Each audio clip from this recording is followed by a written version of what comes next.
Studio बानावर बिशुनगंज। आगे चल गेनी ससुररिया गे जानू लाला सड़िया पेन के गे जानू।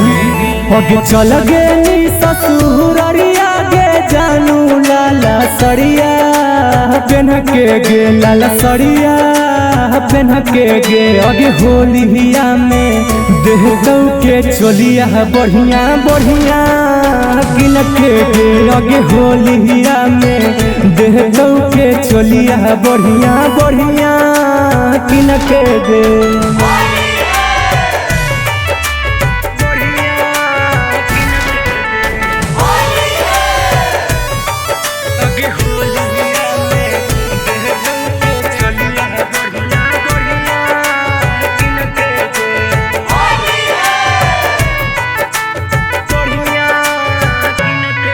आगे के कहरा से अब की रंगा लगावईनी के कहरा के पुआ दूध खिलईनी गे। आगे हमारो तू बताऊ नगे पगली केरा साथे फगुआ मनईनी गे।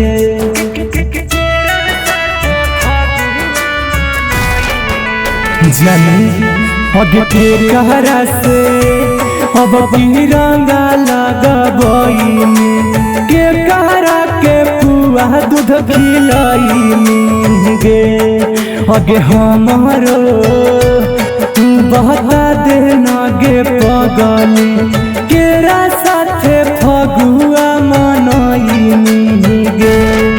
आगे के गेलौ गे जनुआ हमारा से छिन के गे हमारा से छिन के गे। आगे होलिया में देह दौ के चलिया नया नया किन के गे। आगे होलिया में देह दौ के चलिया नया नया किन के गे।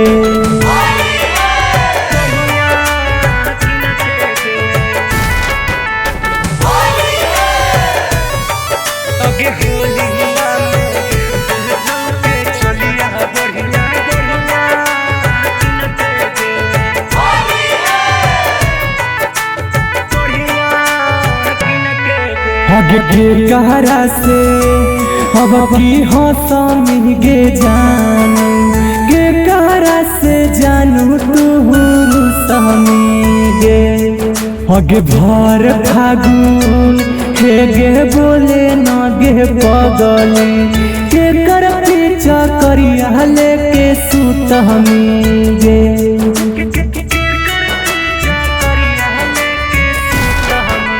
जानू आगे के कहरा से अब की हंसमी गे जानू के कहरा से जानू तू समी गे।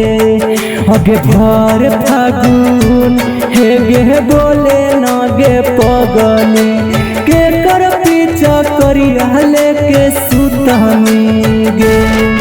आगे सोनू आसी गरवा खोजे थो तोरा बड़ी दिन से गे। आगे बड़ी दिन से गे आगे होलिया में देह दौ के चलिया नया नया किन के गे। आगे होलिया में देह दौ के चलिया नया नया किन के गे। भोलेनाथ रिकॉर्डिंग स्टूडियो बानावर बिशुनगंज।